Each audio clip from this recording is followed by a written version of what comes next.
تو ہم اس دل کو سنواریں گے تو یہ اللہ تعالیٰ کو یہاں قبول ہو جائے گا۔ اب شیطان کیا کہتا ہے کہ اس دل پہ میرا قبضہ ہو جائے،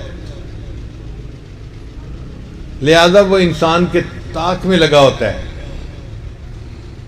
ذرا انسان ادھر ادھر متوجہ ہوتا ہے تو وہ دل کے اندر وسوسے ڈالنے شروع کر دیتا ہے۔ تو اللہ تعالیٰ فرماتے ہیں میرے بندے، جس طرح ابابیل نے میرے گھر کی حفاظت کی تھی ہاتھیوں والے لشکر سے، یہ جو شیطان ہے نا یہ بھی ابرہا ہے، اور یہ اس میرے دل کعبہ پہ قبضہ کرنے کے لیے آتا ہے،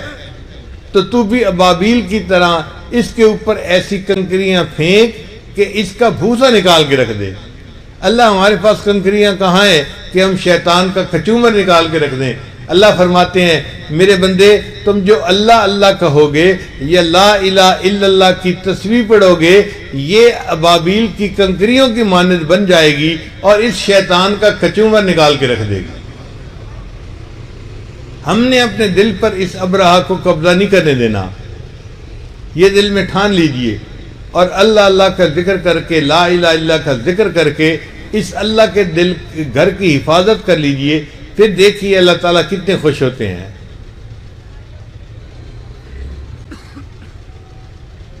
ہم نے گھروں میں دیکھا کہ جو ٹرنک ہوتے ہیں نا، ان کی قیمت ان کے اندر کے سامان کے حساب سے ہوتی ہے۔ ہمارے گھر میں اتنی بڑی بڑی پیٹیاں ہوتی ہیں جن میں سردیوں کے لحاف اور تکیے اور کمبل وغیرہ رکھے ہوتے ہیں، ان کو تالا بھی کوئی نہیں لگاتا، اس لیے کہ اس میں جو چیزیں ہیں وہ ذرا قیمتی نہیں ہیں، ان کو تالا کیا لگانا۔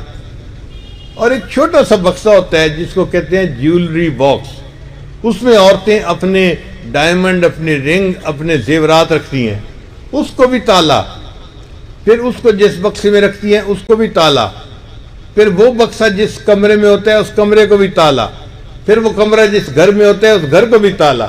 اتنے تالوں میں وہ چھوٹا سا جیولری باکس رکھا جاتا ہے۔ عورت سفر سے گھر واپس آئے نا تو سب سے آ کے وہ دیکھتی ہے میرا جیولری باکس تو محفوظ ہے نا، چوری تو نہیں ہوا۔ کیوں اس کو بار بار دیکھتی ہے؟ اس کی قیمت زیادہ ہے، اس میں مال قیمتی ہے، اس لیے اس کی کیئر زیادہ کی جا رہی ہے۔ اسی طرح انسان کا جسم ایک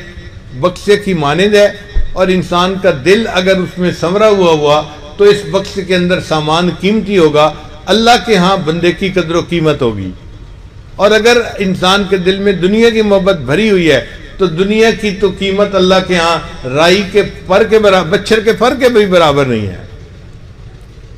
تو ایسا بندہ اللہ کے ہاں بے قیمت ہو جاتا ہے۔ امام شافعی رحمۃ اللہ ایک مرتبہ حجام کے پاس تشریف لے گئے